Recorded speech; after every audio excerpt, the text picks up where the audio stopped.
Hello everyone and welcome to the Index of Avalon. In this series I'll be focusing on one aspect of the game Tainted Grail, the Fall of Avalon, thoroughly explaining the basic rules, the nitty-gritty, and the rare circumstances.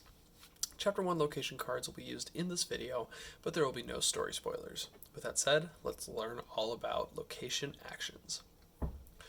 Location actions are displayed on location cards near the bottom and can only be activated if your character is in that location. Almost all location actions require you to spend a certain amount of energy, denoted by the numbers that are placed here. Once you pay that energy, you read what action you are doing. Why don't we use good old location 101 for example. So, in this location we could pay 1 energy to do some chores for the townsfolk.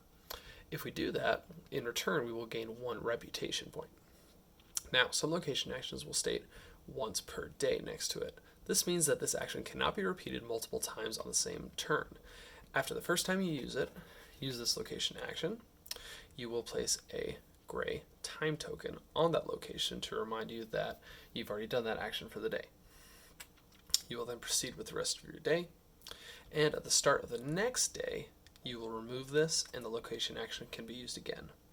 Note that if you're playing with multiple people, once one character uses the once per day location action, it will prevent the other character from using the location action on the same day. Now, however, you can also use a location as a party action. If you have multiple characters at the same location, you can activate the location action for what the cost is. Unlike traveling and exploring, location actions costs do not scale with the number of players. So for example, if you wanted to do a party action here on location 101 and you had 2 characters on this location, this would not scale up to 2 energy, it would stay at 1. But let's say you do an action that has a higher energy cost than 1. If you have 2 characters on this location, you can split this energy in any way you want. You could do 2 and 2, you could do 3 and 1, you could do 4 and 0, or in any combination you want. Okay?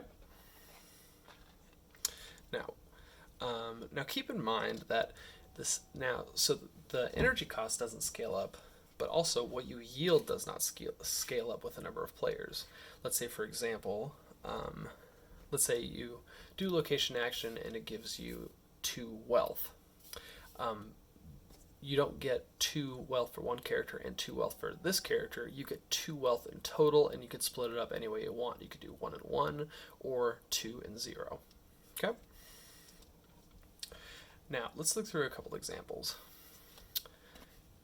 Here at the Hunter's Grove, we have a location action which costs us 2 energy to gather food.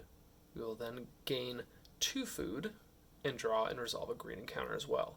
Since there is no once per day written, this action can be repeated multiple times on the same turn, as long as you have the energy to spend. Now, if you did this action in a party of 2, the total cost would stay at 2 energy. You would receive 2 food in total that you have to divvy up amongst your party members, and you could divvy it up in any manner you wish. And then you will both enter a green encounter as a party. That is really important. So yeah, if you do anything in a party, you have to see it to the end together. So if you draw a combat encounter or a diplomacy encounter, you both have to go into combat and diplomacy and do it together. Okay.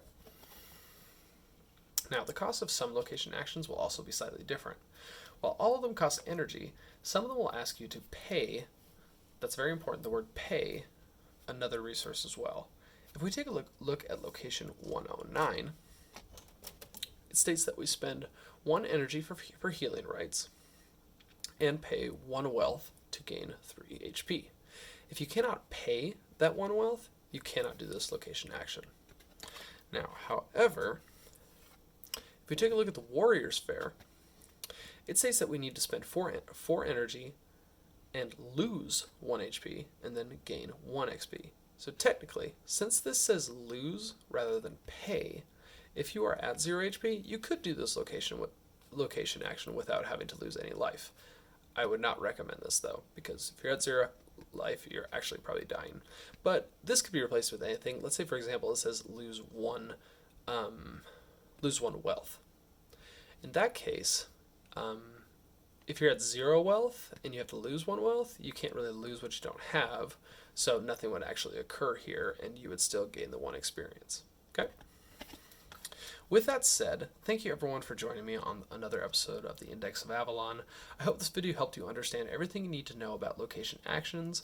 If you have any questions or scenarios about location actions, please leave a comment below, and happy adventuring everyone. I hope you have a great day in the land of Avalon.